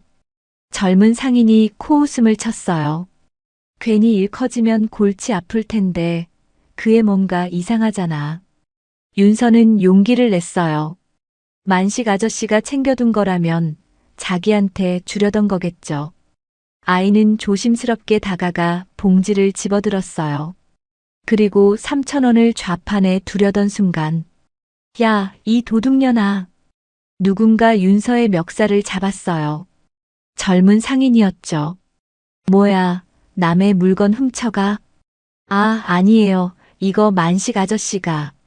만식이 형이 줬다고? 거짓말하네. 봉지가 바닥에 떨어졌어요. 잡어 몇 마리가 쏟아졌죠. 큰 소라네. 다른 상인들이 몰려왔어요. 뭐야, 무슨 일이야? 이 애가 만식이 형, 생선 훔쳐가려고 했어. 아니에요. 생선 사러 왔어요. 윤서가 작은 목소리로 말했어요. 주머니에서 구겨진 3,000원을 꺼내 보였죠. 3,000원 있어요. 저 훔친 거 아니에요. 3,000원? 그걸로 뭘 사겠다고. 젊은 상인이 코웃음을 쳤어요. 맨날 새벽마다 오는 것도 이상하고. 다른 상인 하나가 다가왔어요. 집에서 무슨 일 있는 거 아냐? 저의 손등 봐, 멍투성이야. 이러다 진짜 사고 나면 어쩌려고 그래. 경찰에 물어봐야 하는 거 아냐? 경찰. 그 단어에 윤서의 얼굴이 하얗게 질렸어요. 경찰은 안 됐어요. 삼촌이 알게 되는 순간 모든 게 끝이었으니까요.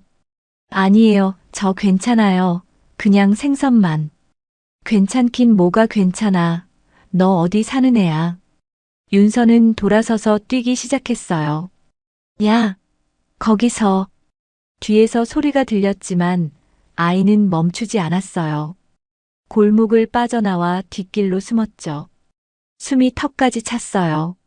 등에서 식은땀이 흘렀죠. 3,000원은 아직 주머니에 있었지만 생선은 사지 못했어요. 성호 할아버지 얼굴이 떠오르자 윤서의 입술이 떨렸죠. 윤서는 골목벽에 등을 기대고 주저앉았어요. 눈물이 볼을 타고 흘렀죠. 아빠. 작은 목소리가 새벽 공기 속으로 사라졌어요. 그 시각. 만식은 자리에 도착하자마자 상황을 알게 됐어요. 야, 아까 그 애 왔다 갔어. 뭐? 형이 챙겨둔 봉지 들고 가려다 영수한테 걸렸어. 멱살까지 잡혔는데 도망갔어. 만식의 표정이 굳어졌어요. 멱살을 잡아? 경찰 신고한다고 하니까 울면서 도망가더라. 만식은 젊은 상인 영수를 찾아갔어요.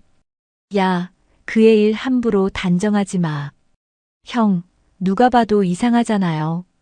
이상한지 아닌지는 내가 더 잘 알아. 모르면 함부로 말하지 마. 만식은 돌아섰어요. 좌판 앞 바닥에 잡어 몇 마리가 흩어져 있었죠. 아까 쏟아진 거였어요. 만식은 그걸 주워 담으며 중얼거렸어요. 이걸 주려고 했는데. 만식은 봉지를 들고 시장 밖으로 나갔어요. 어제 저녁에 봐둔 그 골목, 낡은 연립주택 쪽으로 향했죠. 그런데 만식이 골목에 들어섰을 때 어디선가 아이 울음소리가 들렸어요. 발걸음을 멈추고 소리를 따라갔죠. 그리고 연립주택 앞에서 검은 SUV가 보였어요. 차 앞엔 코트를 걸친 정장 차림의 남자가 서 있었어요. 윤서의 삼촌 태호였죠. 그리고 태호의 앞에는 윤서가 고개를 숙이고 서 있었어요. 삼촌, 저 그냥. 닥쳐, 집에서 얘기해. 태호가 윤서의 팔을 잡았어요. 아이의 얼굴이 일그러졌죠. 만식은 멀리서 그 장면을 봤어요. 만식의 이가 사각 부딪혔어요. 하지만 섣불리 나설 수 없었어요. 잘못 끼어들었다가 아이만 더 다칠 수도 있었으니까요. 만식은 주먹을 쥐었어요. 차가 출발하고 아이가 태워져 갔죠.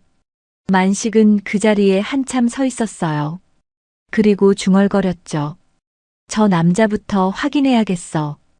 그날 오후, 태호는 윤서를 방에 가뒀어요. 이번엔 정말로 자물쇠를 설치하고 채웠죠. 철컥. 수첩 내놓을 때까지 못 나가. 윤서는 방 안에서 문을 바라봤어요. 여기는 2층이었고 창문으로 뛰어내리면 다칠 게 뻔했어요. 성호 할아버지가 오늘도 굶으셨을까봐 윤서는 가슴이 조였어요. 내일도 못 가면. 할아버지. 윤서는 창밖을 바라봤어요. 해가 지고 있었어요. 시장에선 좌판 정리하는 소리가 들릴 시간이었죠. 아이는 알 수 없었어요. 지금 만식이 무얼 하고 있는지. 그 시각, 오늘 하루 종일 안절부절하던 만식은 한참 망설이다 핸드폰을 들었어요. 저 주민센터 맞습니까? 여러분, 여기까지 들으셨군요. 윤서는 생선도 사지 못하고 다시 삼촌에게 잡혀버렸어요. 방에 갇힌 아이는 창밖만 바라보고 있죠. 그런데 만식 아저씨가 결국 움직이기 시작했어요. 윤서를 지키려는 마음이었을까요? 아니면 더 큰 뭔가를 눈치챈 걸까요? 그럼 여러분, 다음 이야기도 계속 들어봐 주세요. 다음 날 아침, 윤서는 방 안에서 눈을 떴어요. 알람은 울리지 않았어요. 삼촌이 어젯밤에 휴대폰을 가져갔거든요. 창문으로 들어오는 햇살이 눈부셨어요. 벌써 해가 떠 있었죠. 윤서는 벌떡 일어났어요. 몇 시지? 창밖을 봤어요. 해가 높이 떠 있었어요. 새벽 5시는 이미 지나고도 한참이었죠. 윤서는 문으로 달려갔어요. 손잡이를 잡아당겼지만 문은 꿈쩍도 안 했어요. 자물쇠가 그대로였죠. 삼촌, 문 열어주세요. 대답이 없었어요. 삼촌, 집안은 조용했어요. 아무도 없는 것 같았죠. 학교에서 전화가 몇 번 더 왔지만 삼촌은 매번 같은 말로 넘겼어요. 윤서는 문을 두드렸어요. 손바닥이 아플 때까지 두드렸지만 아무 소용이 없었어요. 아이는 바닥에 주저앉았어요. 오늘도 못 갔어요. 이틀째였어요. 성호 할아버지가 어제도 오늘도 기다렸을 거였어요. 박성호 할아버지, 동묘역 3번 출구, 매일 새벽. 매일. 아빠는 매일 갔었어요. 비가 와도 눈이 와도. 한 번도 안 빠지고 갔었죠. 윤서는 소리 없이 울었어요. 그때 현관문 소리가 들렸어요. 삼촌이 돌아온 거였죠. 발소리가 윤서 방 앞에서 멈췄어요. 철컥. 자물쇠가 풀리는 소리. 문이 열렸어요. 태호가 서 있었죠. 손에는 서류 봉투가 들려 있었어요. 잘 잤어? 윤서는 대답하지 않았어요. 태호가 방 안으로 들어왔어요. 삼촌이 오늘 좋은 소식 가져왔어. 아이는 고개를 들지 않았어요. 후견인 서류 처리됐어. 이제 내 보험금 받을 수 있어. 윤서의 눈이 커졌어요. 윤서야, 삼촌이 너한테 잘해주고 싶어. 근데 내가 이렇게 나오면 삼촌도 방법이 없어. 수첩 안 내놓으면 너 시설 보낸다. 윤서의 얼굴이 하얗게 질렸어요. 시설? 응, 고아원 같은데 삼촌이 후견인이니까 그 정도는 할 수 있어. 아이의 눈에 눈물이 고였어요. 싫어요. 그럼 수첩 내놔. 윤서는 떨리는 손으로 가슴팍을 움켜쥐었어요. 수첩이 거기 있었죠. 태호의 눈이 그 손을 따라갔어요. 거기 있구나. 태호가 손을 뻗었어요. 윤서가 뒤로 물러났죠. 안 돼요. 안 된다고. 태호의 손이 윤서의 팔을 잡았어요. 아이가 발버둥 쳤지만 어른의 힘을 당해낼 수 없었어요. 나요. 이건 아빠 거예요. 내 아빠는 죽었어. 이제 필요 없잖아. 그 말에 윤서의 동작이 멈췄어요. 눈물이 볼을 타고 흘렀죠. 태호는 윤서의 옷 안쪽으로 손을 넣어 수첩을 꺼냈어요. 낡은 갈색 가죽 표지. 아빠의 손때가 묻은 수첩이었어요. 이거구나. 태호가 수첩을 펼쳤어요. 첫 장, 둘째 장. 이름들이 빼곡했죠. 뭐야 이게, 독거노인 명단이야? 태호가 페이지를 넘겼어요. 그리고 빨간 줄이 그어진 곳에서 멈췄죠. 태호에게 절대 보여주지 말 것. 태호의 표정이 굳어졌어요. 이 새끼가. 그 아래를 봤어요. 글씨가 번져 있었지만 희미하게 읽을 수 있었죠. 서울은행 대여금고 38번. 태호의 눈이 번뜩였어요. 대여금고. 그는 수첩을 주머니에 넣었어요. 잘했어 윤서야. 덕분에 삼촌이 할 일이 생겼네. 태호가 일어섰어요. 오늘은 방에서 나와도 돼. 어차피 이제 필요한 거 다 알았으니까. 문이 닫혔어요. 발소리가 멀어졌죠. 윤서는 바닥에 주저앉아 있었어요. 수첩을 빼앗겼어요. 아빠가 남긴 마지막 것을 지켜내지 못했어요. 아이는 두 손으로 얼굴을 감싸고 울었어요. 아빠, 미안해. 작은 목소리가 빈 방 안에서 메아리 쳤어요. 그 시각, 동묘시장에서는 만식이 좌판 정리를 하지 않고 서 있었어요. 옆에 순자가 다가왔죠. 야, 왜 그래? 아침부터 멍하니. 어제 주민센터에 전화했어. 순자의 눈이 커졌어요. 뭐? 그의 일로? 근데 아무것도 못 알아냈어. 만식의 표정이 어두웠어요. 순자가 주위를 살피며 조심스럽게 말을 꺼냈어요. 아니, 근데 사실 내가 그 아이 얘길 이 동네에 봉사 다니는 친구 있잖아. 영자한테 했는데. 그래서 영자가 그 집 사정을 좀 알더라고. 아이 엄마가 몇 년 전에 집 나갔대. 아빠는 3달 전에 사고로 죽었고. 만식이 말을 잃었어요. 지금 삼촌이 들어와 살고 있는데 동네 사람들이 수군거린대. 뭐라고? 아빠 죽고 나서 갑자기 나타났다고. 그 전엔 코빼기도 안 보이던 사람이. 만식의 얼굴이 굳어졌어요. 설마. 나도 그 생각했어. 만식은 시장 바깥을 바라봤어요. 저애 지금 위험할 수도 있어. 그럼 어떻게? 경찰에 신고해? 신고하려면 증거가 있어야 해.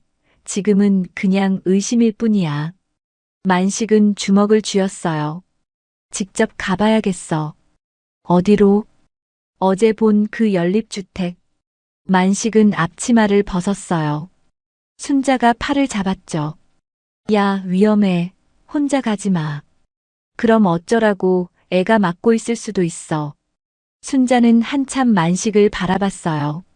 그리고 한숨을 쉬며 말했죠. 같이 가자. 두 사람은 시장을 빠져나갔어요. 연립주택 쪽으로. 그들이 모르는 사이. 윤서는 이미 집을 나와 있었어요. 아이는 시장 뒷골목을 향해 걸었어요. 성호 할아버지를 만나러. 이틀이나 못 갔으니까 사과를 해야 했어요. 그리고 어쩌면 도움을 요청할 수 있을지도 몰랐어요. 윤서는 좁은 골목으로 들어섰어요. 성호 할아버지 집이 있는 곳이었죠. 그런데 문이 닫혀 있었어요. 윤서는 문을 두드렸어요. 할아버지, 대답이 없었어요. 아이는 골목을 두리번거렸어요. 그때 익숙한 목소리가 들렸죠. 강윤서. 뒤를 돌아봤어요. 삼촌이 서 있었어요. 어딜 가는 거야?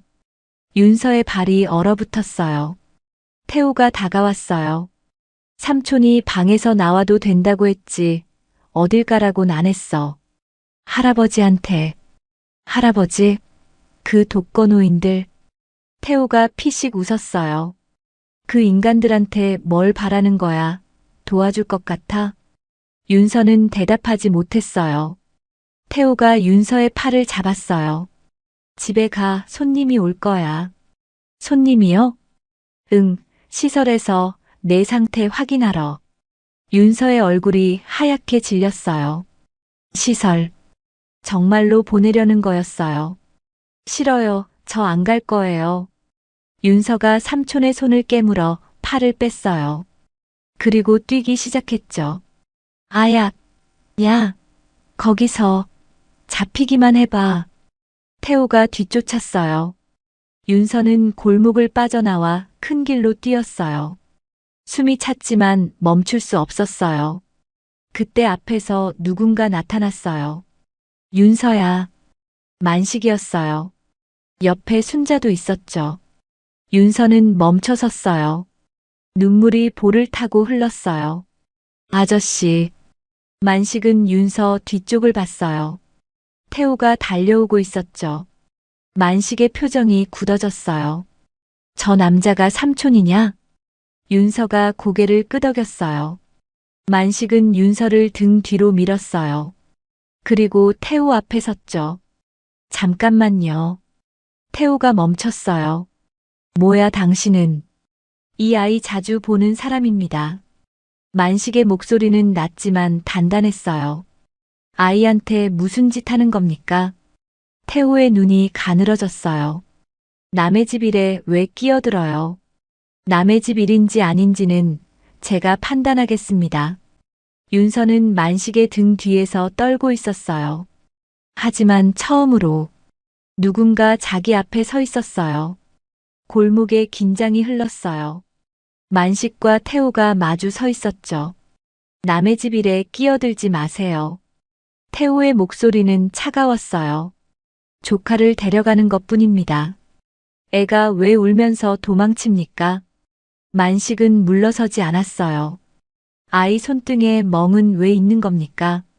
밥은 제대로 먹이고 있습니까? 태호의 표정이 굳어졌어요. 당신이 뭔데 그런 걸 물어요. 동네 사람들한테 다 들었습니다. 태호의 눈이 흔들렸어요. 뭐? 얘 아빠 돌아가시고 갑자기 나타났다면서요. 만식의 목소리가 낮아졌어요. 그렇게 급하게 들어온 이유가 뭡니까? 태호는 대답하지 않았어요. 주변에 사람들이 모이기 시작했거든요. 시장 상인들이었죠. 야, 저거 뭐야? 만식이 형이 누구랑 싸우나? 저 남자 누구야? 애보호자야? 수군거림이 퍼졌어요. 태호는 주변을 둘러봤어요. 사람들의 시선이 느껴졌죠. 지금은 물러나죠. 태호가 뒤로 물러섰어요. 하지만 법대로 하면 결국 내 쪽입니다. 윤서는 만식의 등 뒤에서 고개를 저었어요. 싫어요. 뭐? 삼촌한테 안 갈 거예요. 태호의 표정이 일그러졌어요. 하지만 주변 시선 때문에 함부로 손을 쓸 수 없었죠. 태호는 돌아섰어요. 검은 SUV가 골목 끝에 서 있었죠. 차에 타고 떠났어요. 윤서는 그제야 무릎에 힘이 풀렸어요. 만식이 아이를 붙잡았죠. 괜찮아? 윤서는 대답 대신 울음을 터뜨렸어요. 만식은 아이의 어깨를 잡고 한참 서 있었어요. 순자가 다가왔죠. 일단 우리 가게로 가자. 여기 있으면 안 돼. 세 사람은 시장 안쪽으로 들어갔어요. 만식인의 좌판 뒤편에는 작은 창고가 있었어요. 거기서 윤서는 그제야 밥을 먹었어요. 순자가 챙겨온 김밥이었죠. 아이는 허겁지겁 먹었어요. 며칠 만에 제대로 먹는 밥이었어요. 천천히 먹어. 아무도 안 뺏어가. 순자가 물을 건넸어요. 윤서는 물을 마시다 눈물을 흘렸죠. 고맙습니다. 만식은 창고 입구에 서서 바깥을 바라봤어요. 순자가 다가왔죠. 어떡할 거야? 경찰에 신고해야 해. 근데 증거가 있어? 그게 문제야. 만식은 이마를 짚었어요. 말만 갖고는 부족해. 저쪽이 보호자라고 버티면 일이 꼬여. 그때 윤서가 말했어요. 아저씨. 만식이 돌아봤죠. 수첩. 삼촌한테 빼앗겼어요. 수첩? 아빠가 남긴 거예요. 거기에 중요한 게 적혀 있었어요. 만식은 윤서 앞에 쪼그려 앉았어요. 뭐가 적혀 있었는데? 할아버지들 이름이랑 삼촌한테 보여주지 말라는 말이랑. 윤서는 눈물을 닦으며 말했어요. 은행 금고 번호요. 만식의 눈이 커졌어요. 금고라고? 네. 서울은행 38번이었어요. 만식이 순자를 돌아봤어요.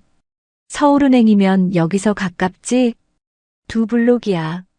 만식이 일어섰어요. 수첩을 보고 나간 거라면 은행부터 갔을 거야. 그럼 어떡해? 만식은 주머니에서 휴대폰을 꺼냈어요. 일단 경찰에 신고하자. 아동학대 의심으로.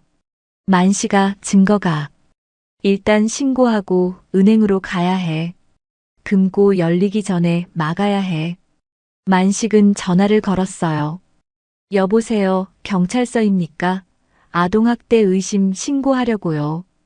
윤서는 만식의 등을 바라봤어요. 누군가 앞에 서준다는 게 어떤 기분인지 그제야 조금 알 것 같았죠. 전화가 끝났어요.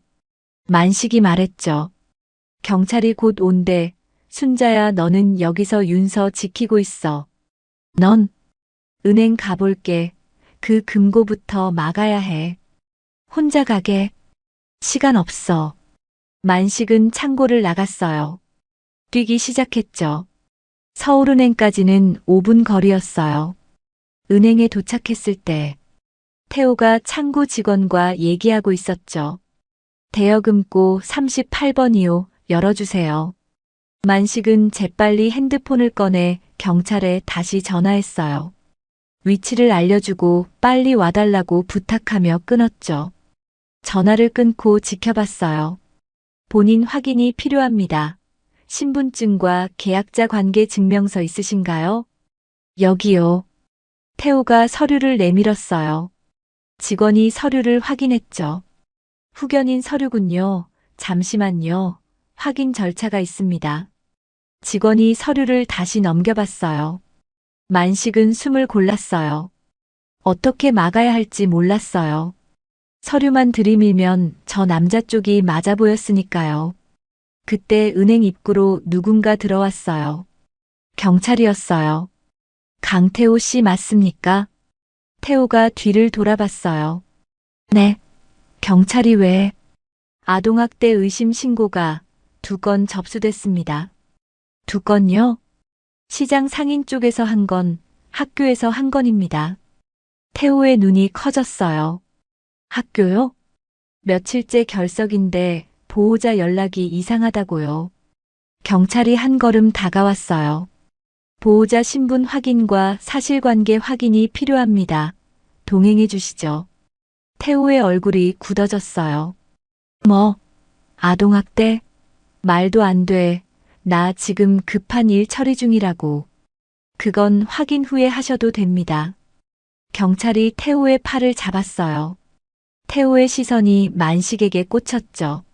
만식은 대답하지 않았어요. 그냥 태호를 바라볼 뿐이었죠. 태호가 끌려나갔어요. 은행 로비가 조용해졌어요. 만식은 창구 직원에게 다가갔어요. 저기요, 방금 그 사람이 열려고 했던 대여금고요. 네. 경찰이 개입한 거 보셨죠? 아동학대 관련입니다. 직원이 고개를 끄덕였어요. 경찰 확인이 들어온 이상 지금은 진행할 수 없습니다. 일단 보류하겠습니다.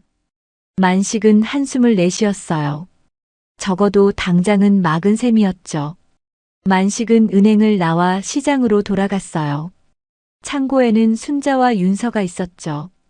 윤서가 달려왔어요. 아저씨, 삼촌은요? 경찰이 데려갔어. 윤서의 눈이 커졌어요. 진짜요? 응. 그리고 금고도 일단 막았어. 삼촌이 못 열게. 윤서의 눈에 눈물이 고였어요. 조금 전까진 막혀있던 숨이 그제야 넘어갔죠. 감사해요, 아저씨. 만식은 아이의 머리를 쓰다듬었어요. 아직 안 끝났어. 경찰서 가서 내가 직접 얘기해야 해. 무서워요. 괜찮아. 내가 같이 갈게. 순자도 다가왔어요. 나도 같이 가줄게. 걱정 마. 윤서는 두 사람을 바라봤어요.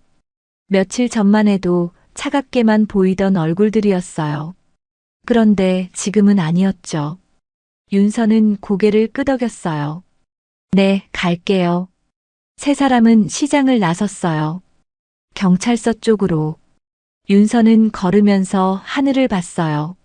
하늘은 여전히 흐렸지만 이제는 혼자 걷는 길이 아니라는 생각이 들었죠. 경찰서는 생각보다 조용했어요. 윤서는 작은 의자에 앉아 있었죠. 옆에 만식이, 그 옆에 순자가 앉아 있었어요. 여자 경찰관이 다가왔어요.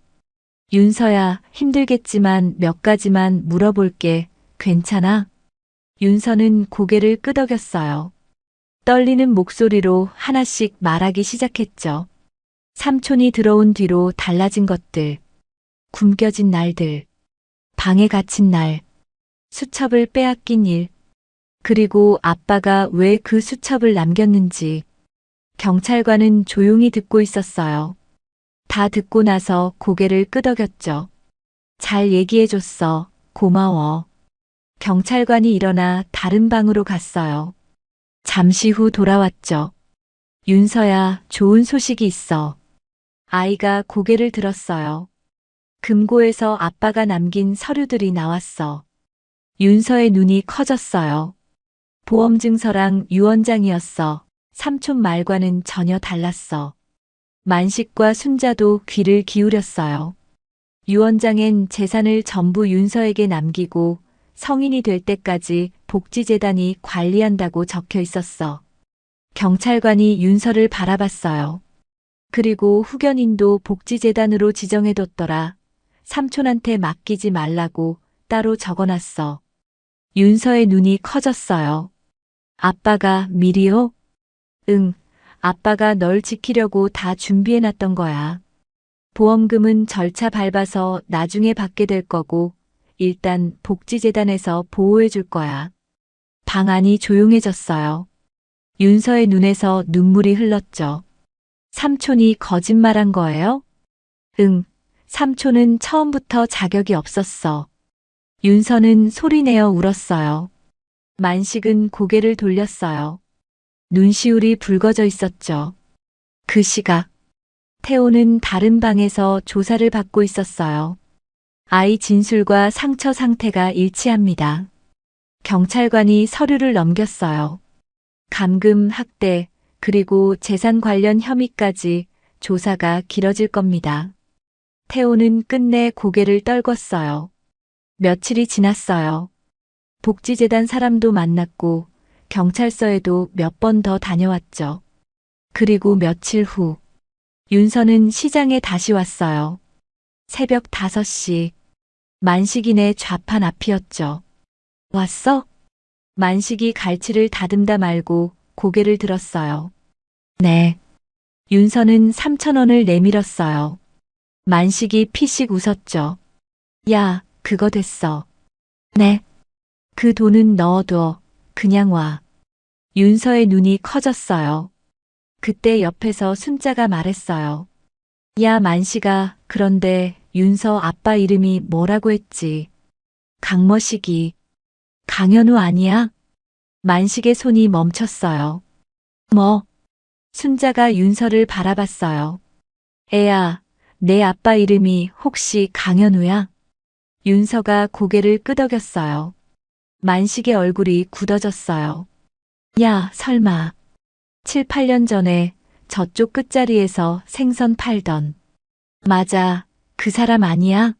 젊은 남자. 딸 데리고 다니던.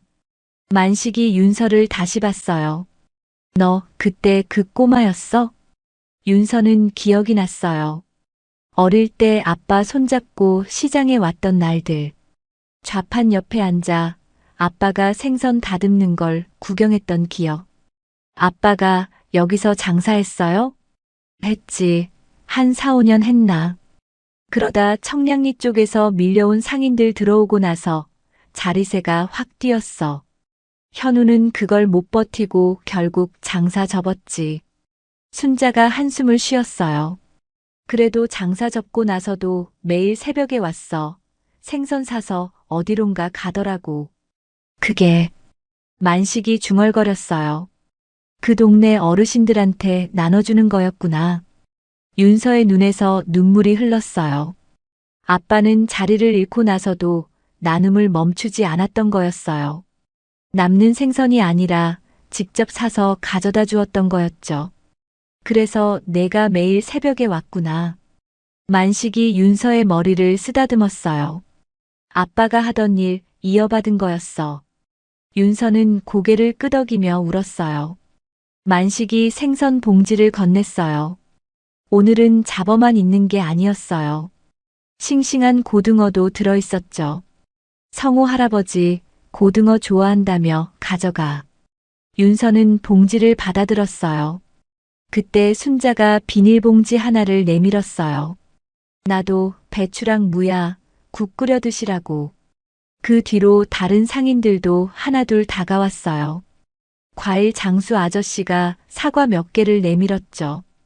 이거 못난이 사과야, 맛은 똑같아. 반찬 가게 아주머니도 왔어요. 어르신들 입맛 없으실 때 드시라고 젓갈이야. 윤서는 말을 잇지 못했어요. 만식이 윤서의 어깨를 툭 쳤어요. 내 아빠가 여기 동료였어. 우리가 안 도와주면 누가 돕겠냐. 윤서는 봉지들을 안고 시장을 빠져나갔어요. 두 손은 무거웠지만 발걸음만은 가벼웠죠. 성호 할아버지 집 앞에 도착했어요. 낡은 철문을 두드렸죠. 할아버지. 잠시 후 문이 열렸어요. 성호 할아버지였죠. 할아버지가 눈을 크게 떴어요. 누구? 저 강현우 딸이에요. 현우? 할아버지가 멈칫했어요. 그 사람 요즘 왜 안 오나 했는데 한동안 안 오다가 문 앞에 봉지가 있더라고. 윤서의 눈에 눈물이 고였어요. 그게 저였어요, 할아버지. 내가. 아빠가 3달 전에 돌아가셨어요. 할아버지의 얼굴이 굳어졌어요. 뭐라고? 그래서 제가 대신 왔어요. 며칠 못 와서 죄송해요. 할아버지는 말이 없었어요. 눈에서 눈물이 흘렀죠. 그 사람이 죽었어? 윤서가 고개를 끄덕였어요. 할아버지가 문틀을 잡았어요. 다리에 힘이 풀린 것 같았죠. 윤서는 봉지들을 내밀었어요. 생선, 채소, 과일, 반찬. 이거 시장분들이 같이 챙겨주신 거예요. 할아버지가 봉지를 들여다봤어요. 고등어가 보였죠. 현우가 맨날 이거 가져왔는데. 윤서가 할아버지의 손을 잡았어요. 아빠 대신 이제 제가 올게요. 할아버지가 윤서의 손을 꼭 잡았죠. 고맙다, 아가야. 새벽 5시의 시장은 여전히 시끄럽고 비린내가 났지만 그날 아침 그 한쪽 구석만은 오래도록 따뜻했어요. 오늘 이야기는 여기까지입니다. 아빠가 남긴 건 돈이 아니라 사람이었네요. 그리고 그 마음은 딸에게, 시장 사람들에게 번져갔어요. 새벽 5시의 차가운 시장에도 끝내 사람 마음은 남아 있었습니다. 끝까지 함께 해주셔서 감사합니다. 우리는 또 단짝처럼 다음 이야기에서 만날게요. 지금까지 사연단짝이었습니다.